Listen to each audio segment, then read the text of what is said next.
말씀의 제목은 부모님의 마음을 기쁘게 라는 제목을 가지고 오늘 하나님 말씀을 전합니다. 그럼 가정의 달인 이 5월을 맞이하여서요. 5월에는 많은 절기들이 있는 것 같습니다. 특별하게 교회 절기가 아니라 어린이 주일, 어버이 주일, 성령 강림 주일, 부부의 주일, 가정에 그 관련된 절기들이 많이 있습니다. 그럼 어린이 주일에는 아이에게 선물을 증정하였고 축복 기도를 해주었죠. 오늘 어버이 주일은 어버이날인 5월 8일 편지와 함께 각 집에 방문하여서 축하해주고 감사하고 하였습니다. 오늘은 선물을 준비했습니다. 뭐냐면 디퓨저입니다. 항상 달달하게 우리의 삶을 하나님께 감사하며 사는 부모님들이 되기를 원한다라는 의미입니다. 올 한 달은 달달한 향으로 기분 좋게 지내셨으면 좋겠습니다. 그리고 뒤이어 셋째 주일은 성령 강림 주일인데요.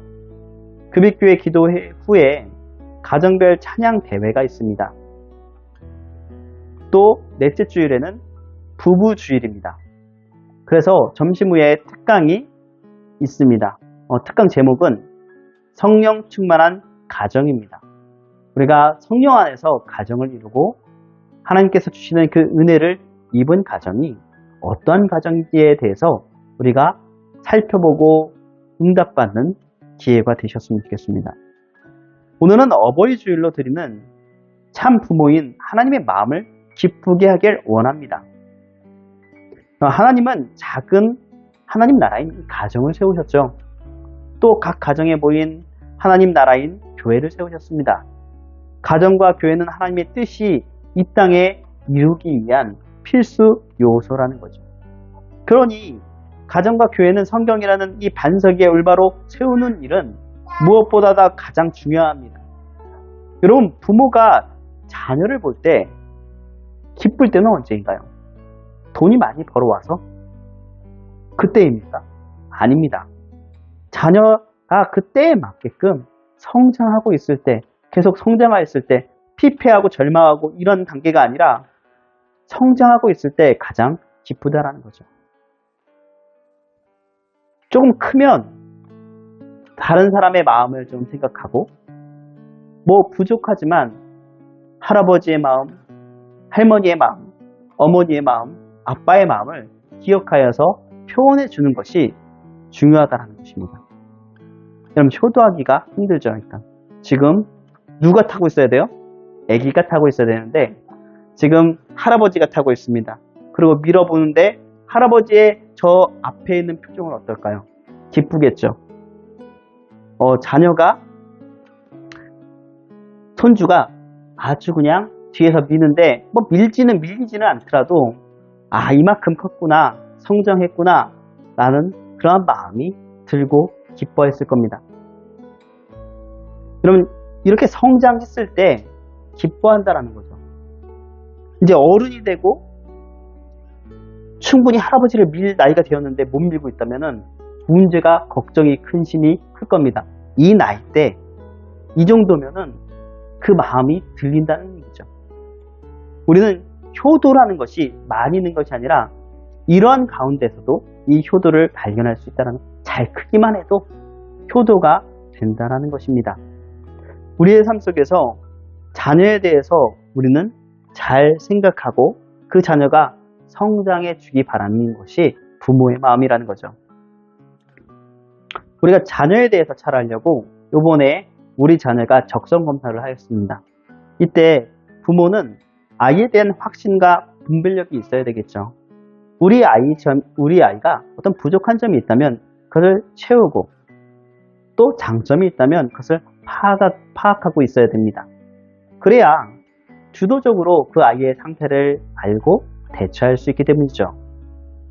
현재 저희 자녀는 3살입니다. 요즘 새로운 단어와 문장 이런 것을 사용하기 때문에 활발하게 말을 합니다. 어떤 아이들은 어떤 호기심이 많아가지고 그것을 입에 호기심을 달고 많은 말을 하는데 실생활에서 필요한 말을 할 뿐 별로 말을 하지 않습니다. 자기가 꼭 필요하다 그러면은 말이 많아지는 것이 우리 자녀죠.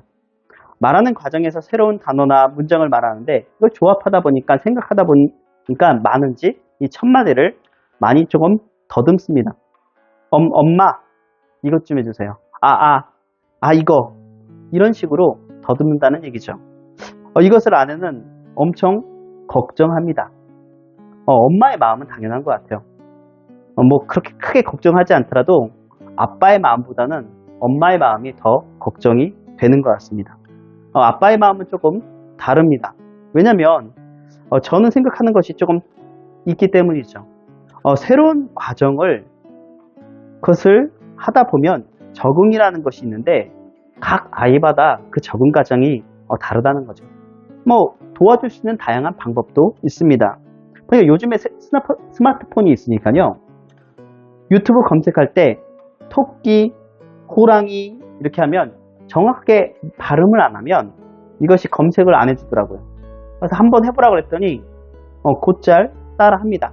토끼, 호랑이. 그렇지만 조금 어려운 나무, 들모 이런 것들은 조금 검색하기가 힘들어 하는데 뭐 그렇게 하다 보면 자연스럽게 교정될 것 같습니다. 너 이거 왜 틀렸니? 이것이 아니라 자연스럽게 교정하고 어떻게 움직여 주느냐 라는 것이 부모의 생각인 것 같습니다. 그럼 걱정을 크게 하지 않는 이유는요. 우리 자녀가 내적으로 꽤 탄탄하기 때문이죠. 외유 내강한 자녀입니다. 자녀의 특징이 몇 가지만 소개하자면 이해력이 조금 빠릅니다. 그리고 관찰력이 있죠. 또 신중합니다. 공감 능력이 조금 있습니다. 그럼 공간 능력도 있어요. 공간 알죠? 이렇게. 그래서 분별력이 있습니다. 등 종합해 볼 때 잘 성장하고 있구나라는 마음이 듭니다. 또 제가 교회에서 사역자 주일학교를 맡아보았기 때문에 아이들의 파악에 대해서 조금 빠른 편입니다. 우리 자녀는 걱정할 것 없이 잘 성장하고 있습니다. 그런데 만약 저의 판단과 생각이 틀렸다면 문제가 당연히 발생하겠죠. 그럼 그때 가면 지금은 뭐 아니라 그때 가면 대처할 수 있는 능력이 되고 또 그때도 늦지 않는 것 같습니다. 그럼 그렇다고 대처 방안이 없는 것도 아닙니다. 자녀 스스로 단어나 말이나 문장 그 말을 하게끔 뭐 을, 가 이런 것들을 써서 얘기해주는 도우미의 역할을 부모가 해주면 되고 발음이라면 조금씩 그것을 고쳐가면 된다라는 거죠. 아무것도 하지 않는 것보다 조금씩 하는 것이 얼마나 큰 힘인지 여러분들은 잘 아실 겁니다. 아무것도 하지 않는다면 그 밑그림도 못 그리지만 조금씩 하는 것이 밑그림이 그려져서 완성품이 될 때 그 과정에서 얼마나 좋은 역할을 하는지 여러분들은 어른이기 때문에 잘 알고 있을 겁니다. 그럼 자녀가 이렇게 잘 자라만 주어도 하나님께 감사하며 기쁘지 않습니까? 발달 단계에 맞추어서 올바로 자란다는 것은 복이죠. 하나님이 보호하신다는 것입니다. 우리가 다른 사람에게 줄 수 있는 가장 좋은 선물은 무엇일까요? 여러분이 줄 수 있는 가장 좋은 선물, 다른 사람에게 준다면. 영국의 정치가요, 저술가였던 벨푸어는 이렇게 말했습니다. 그대의 원수에게는 용서를, 그대의 적대자에게는 관용을, 그대의 친구에게는 자신의 마음을, 그대의 아들에게는 모범을, 그대의 아버지에게는 효도를, 그대의 어머니에게는 어머니가 그대를 자랑할 일을 행하라. 그대 자신에게는 존경을, 모든 사람에게는 인애를 주는 것이 가장 좋은 선물이다. 그럼 자신에게도 선물을 주어야 된다는 거죠. 내가 하는 일이 있는데 내 삶 속에서 내가 자신에게 선물을 주는 것이 얼마나 중요한지 모르겠습니다. 내 자신을 소중히 여기고 스스로 움직여 나아가는 그 원동력은 나를 존중하는 거죠. 자신에게 큰 선물은 존중이니까요. 나를 존중해 주는 것은 하나님께서 우리에게 생명을 주셨는데요. 그 생명은 우리가 존중하지 않는다고 하면 자살하는 거고요. 그 삶을 자신의 삶을 존중하지 않는다는 것은 내가 좌절한다는 것입니다. 하나님이 나와 함께 있는데 무엇이 두렵겠습니까? 나를 존중한다는 것은 내가 하나님을 존중하고 하나님이 나를 붙들어 주실 것을 믿고 살아간다는 거죠. 여러분, 오히려 자식이 잘 되면 자신의 일보다 더 기뻐하는 것이 부모입니다. 이 세상 사람들은 양육 강식으로 미워하고 질투하고 시기할 수도 있지만 부모는 그렇지 않다는 거죠. 자식이 하나님을 잘 섬기고 의롭게 하고 선행을 한다면 사람들의 칭찬을 받을 뿐만 아니라 부모의 면류관이며 또 하나님이 원하시는 그 뜻을 이루는 자녀일 겁니다. 그럼 그런 자녀를 여러분들이 부모로서 자랑하지 않고 있을 수 있겠습니까? 그럼 지혜로운 자녀는 부모가 자연스럽게 기쁨이 되어서 말하게 되어 있다는 거죠. 집에 자녀가 있다는 것은 기쁨의 덩어리가 있다는 것입니다. 그러므로 우리는 하나님과 육신의 부모를 자랑하는 자녀가 되고 자녀 또한 부모를 자랑하는, 부모를 섬기는 그런 사람이 되어야 될 줄 믿습니다. 내 부모를 즐겁게 하며 너를 낳은 어미를 기쁘게 하라. 잠언서 23장 25절 오늘 본문 말씀이죠. 우리가 얼마나 자식을 잘 길러보려고 몸부림을 칩니까? 그러나 부모에게 우리는 자식에게는 그런 마음을 주는데 부모에게는 그렇게 생각하지 않는다는 거죠. 당연히 받아야 될 것. 그런 생각이 그냥 당연히 듭니다. 공기와 같이. 왜냐면 사랑을 그냥 받고 있는 공기와 같이 받기 때문에. 그래서 우리는 생각해야 된다는 거죠. 자녀에게는 자연스럽게 그 사랑이 흘러가지만 부모에게는 내가 당연히 받고 있다는 것이 아니라 그것을 어떻게 돌려줄 것인가 라는 생각을 해야 된다는 거죠.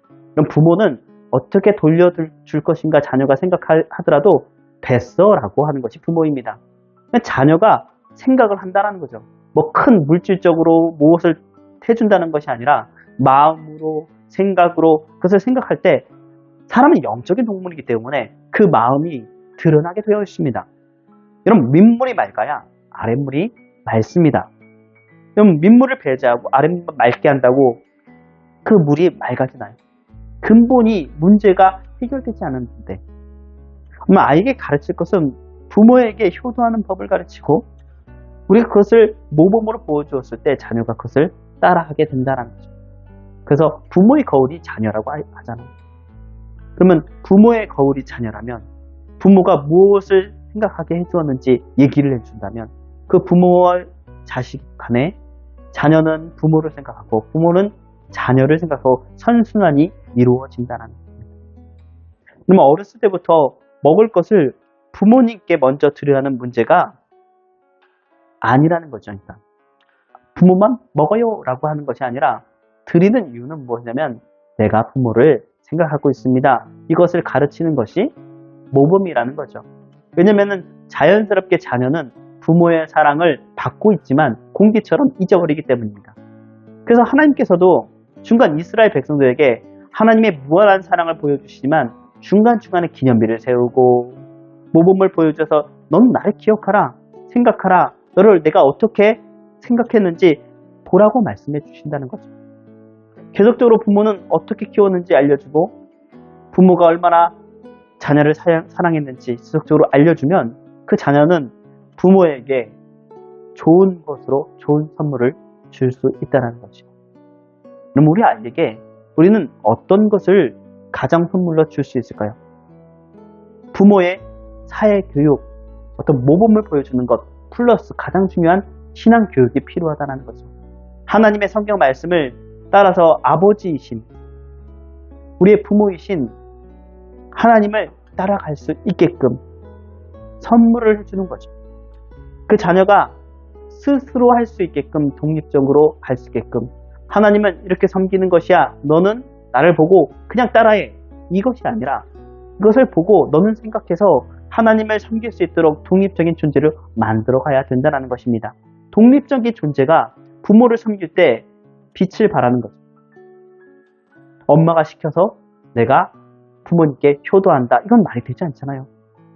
내가 스스로 독립적으로 생각해 보았을 때 부모님을 내가 생각한다. 이것을 생각하는 여러분들이 되었으면 좋겠습니다.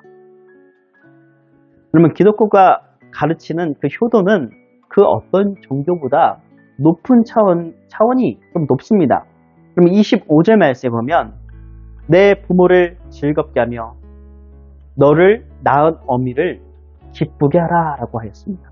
한마디로 너를 낳은 또 키운 평생을 바친 부모님을 기쁘게 해드리러 하는 것이 효도다, 효를 실천하는 것이다 라는 것이죠.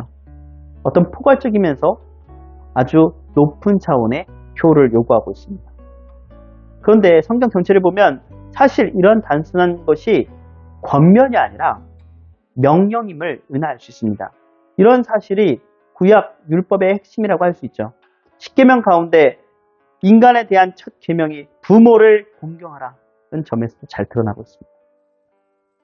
그것도 축복의 약속으로 첨부된 유일한 계명이죠. 부모를 섬겨, 부모의 말을 순종해. 그러면 너가 복을 받을 거야. 그럼 이처럼 효는 중요하죠. 효는 부모에게 효를 산다고 해서 그것이 내가 무엇을 해주었다라는 그런 생색을 낼 수 없다라는 거죠. 부모가 그만큼 사랑을 주었기 때문입니다. 그럼 효가 더 중시되는 이유는 세상 속에서 점점 세속화되어 간다는 거죠. 점점 효 세상이 없어지고 있습니다. 우리는 성경 말씀을 통하여서 부모를 섬기고 선생님을 섬기고 이웃을 섬기고 그런 마음을 갖는 우리의 모습이 그리스도인이 되어야 될 줄 믿습니다. 그럼 부모님을 섬길 줄 모르면 하나님을 올바로 섬길 수 없기 때문이죠. 우리는 부모님을 존중하고 영적인 부모인 하나님을 존중, 즉 경외하는 사람이 되어야 될 줄 믿습니다. 여러분 성경에는 그것에서 분명하게 잘 나와 있죠. 아브라함과 이삭과 하나님. 여러분 이삭은 어떻게 해요? 아브라함을 존중했고 아브라함은 이삭을 사랑했고 아브라함과 이삭은 하나님을 경외했습니다. 그럼 이런 관계 속에서 이 얘기를 잘 들어보고 어떤 하나님께서 그들에게 선물을 주셨으며 아브라함과 이삭은 어떻게 하나님을 섬겼는지 생각해 보는 시간이 되었으면 좋겠습니다. 그럼 하나님의 말씀에 순종했던 아브라함과 아버지 아브라함의 부름에 순종했던 아들 이삭의 모습이 창세기 22장에 나옵니다. 하나님은 아브라함에게 이렇게 얘기하죠. 내 아들, 내 사랑하는 독자 이삭을 번제로 바치라. 예비니보다 그러니까 청년이니까 한번 좀 더 크겠죠. 그런데 그 자녀를 각을 떠서 칼로 결박한 다음에 칼로 썰어가지고 거기에 태우라는 겁니다. 그러면 이거는 하나님이 원하시는 그런 제사 방법이 아니에요. 이방인들이 자녀를 드리고 한마디로 불에 던지고 이런 제사 방법이지. 그 방법을 하나님께서 이 아브라함에게 요구하시는 거는 아브라함은 분명히 그 생각에 이해를 하지 못하였을 겁니다. 그럼에도 불구하고 순종을 했죠. 어떤 의미에서는 베드로가 하나님께서 여태까지 내가 하나님께서 말씀에 들은 대로 먹지 말란 그 음식들을 다 보내놓고서 먹으라 할 때 베드로는 어땠을까요? 3번이나 강력하게 거부하였습니다. 하나님 이건 아니잖아요. 그럼 분명히 아브라함도 이럴 수 있었습니다. 하나님 이건 아니죠. 사람을 죽이다니요. 생명을 죽이다니요. 하나님 그렇게 생명을 모질게 대하는 그런 분이셨습니까? 라면 안 갈 수도 있었습니다. 근데 아브라함은 다음날 아침 일찍 일어나 나귀 안장을 치우고 두 종과 그 아들 이삭을 데리고 번제물을 쓸 나무를 쪼개어 가지고 하나님이 일러주신 그 모리아 산으로 사흘길을 걸어갔습니다.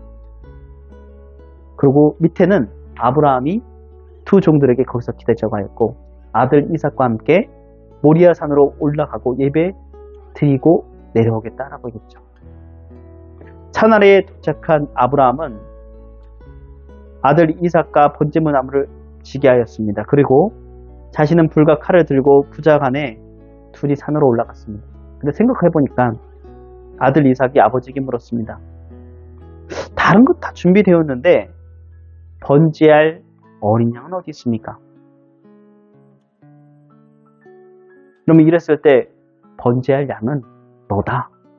이렇게 얘기하지 못하는 걸 볼 때 하나님의 말씀도 이해하지 못하였지만 그냥 무작정 순종했던 것 같아요. 아브라함의 대답은 내 아들아, 번제할 어린 양은 하나님이 자기 위해 친 준비하실 것이다. 그것이 너인데 내가 그렇게 얘기는 못하겠다. 왜냐면 난 너를 사랑하거든. 그렇지만 하나님의 명령도 거부할 수가 없다. 내가 하나님을 사랑하거든. 한참 모리아 산을 오르다가 하나님이 지시한 곳에 도착하였습니다. 아브라함은 그곳에 제단을 쌓았고 아버지 아브라함은 아들 이삭을 결박하여 제단 나무에 눕혔습니다. 여러분, 이 상태는 이삭도 수긍했다는 거죠. 분명히 나이가 많은 아버지를 밀치고 도망칠 수 있는 그런 기력이 있는 어떤 청년 정도 수준의 나이였는데도 불구하고 그냥 결박되어서 있다라는 것은 그것에 수긍했다라는 거죠. 자신이 갑자기 하나님께서 죽으라고 하셨다고 수긍하는 사람이 몇 있겠습니까? 그래서 아브라함과 이삭, 어떤 의미에서는 이삭을 순종의 사람이라고 하는 이유가 거기 있습니다. 그럼 여기 우리의 상식으로 쉽게 이해하거나 받아들이지 않는 장면이 계속 드러납니다. 그 순간 아브라함은 하나님을 신뢰하고 하나님 말씀에 순종하였다는 것입니다. 이러한 상황인데도 불구하고 아들 이삭은 아버지 아브라함이 하나님의 계시 말씀을 듣고 행하시는 그 모든 과정에 이의를 제기하지 않습니다. 그럼 효란 어떤 의미에서는 이런 것입니다. 잠언서 23장 26절 말씀에 아들의 마음을 아버지께 드리는 후 내가 아브라함이면 내가 하나님께 드리는 그 마음, 또 이삭이 하나님께 드리는 마음, 그것이 효라는 것이죠. 아들의 시선으로 아버지가 가시는 길을 눈여겨보며 순종한 것입니다. 그럼 이렇게 순종할 수 있었던 것은 무엇이냐면 아브라함이 어떻게 행했는지 분명히 보았다는 거죠. 이삭이 하나님의 말씀이라면 무엇이든 오케이 하는 아브라함의 모습을 보고 이삭은 그것에 대해서 눈을 떼지 않고 지켜봤다는 거죠. 자녀는 부모를 닮게 되어 있다는 거죠. 내 아들아, 내 마음을 내게 주며 내 눈으로 내 길을 즐거워할지로다. 우리가 스스로 하나님이 원하시는 그 명령의 것을 즐거워하며 나갈 수 있는 사람이 되었으면 좋겠습니다. 너무 원론적으로는, 원칙적으로는 하나님은 이삭을 받지 않으셨죠. 다른 것을 준비하셨습니다. 하나님이 원하시는 것은 그것이 아니었으니까요. 늙은 아버지 아브라함의 행동을 그대로 순종하여서 아들 이삭은 결박된 채로 제단의 나무에 누워져 있었고 이미 아브라함은 이제 칼을 빼어들었습니다. 이제 칠 기세였죠. 창세기 22장 10절 말씀에 보면 그런 기록이 있습니다. 손을 내밀어 칼을 잡고 그 아들을 잡으려 하니 이미 그것은 잡았다는 의미입니다. 하나님께 드릴 것을 이제 제물로 인식하고 찔러 죽이기 직전이라는 거죠. 그 순간 하나님의 사자 즉 천사를 동원하셨죠. 하나님은. 그래서 얘기하셨습니다. 아브라함아, 아브라함아. 그 찔려 죽기 직전인데 이렇게 아브라함아, 아브라함아, 아브라함아, 아브라함아 손을 대지 말라 라고 하는 것이 우리에게는 들리지 않지만 여기는 분명히 그렇게 말씀하셨습니다. 다급하기 때문이죠. 내가 여기 있나이다. 그때 천사가 말하였습니다. 그 아이에게 내 손을 대지 말라. 그에게 아무것도 행하지 말라. 내가 독자 내 아들 더 아끼지 아니했은 즉 내가 이제야 하나님을 경외하는 줄 아노라. 이것이 무슨 말씀입니까? 이 체험 이후로 아들 이삭은 분명히 깨달았을 것입니다.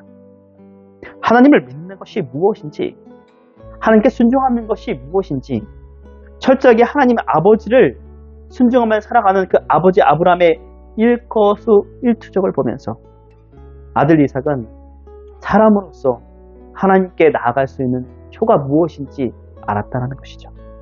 그럼 아브라함은 하늘 아버지를 향한 믿음을 가지고 그 말씀대로 순종하는 효자였습니다.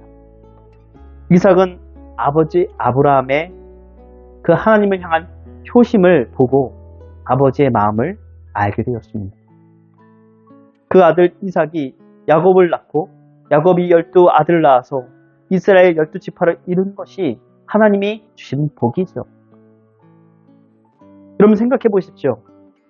아브라함이 있고 이삭이 있습니다. 아브라함은 이삭을 사랑했습니다. 그러나 하나님 명령 때문에 그것이 우선순위가 하나님 명령이라는 것을 알게 되었죠. 그것을 누구에게 알려주었어요? 말하지 않지만 이삭에게 알려준 것입니다. 좀 하나님께서 말씀하신 것을 이삭에게 전달하지 않았을까요? 전달했을 겁니다. 하나님께서 잡으려는 순간 아들아, 그 아들을 건드리지 마라. 내가 이 아들보다 나를 사랑하는 줄 안다 이제. 그러면 이삭이 그것을 듣고 무엇이라고 할까요? 아, 아버지보다 하나님을 내가 더 섬겨야 되고 하나님을 내가 경외해야 되겠구나. 그 마음이 떠오르지 않았을까요? 하나님이 직접 보여주신, 부모로서 보여주신 모험이라고 할 수 있습니다. 하나님은 그 번제단 가까이에 순양 한 마리를 준비하고 계셨고 수풀에 걸려서 있는 그 순양을 가져다가 아들 이삭을 대신하여서 번제를 드렸습니다.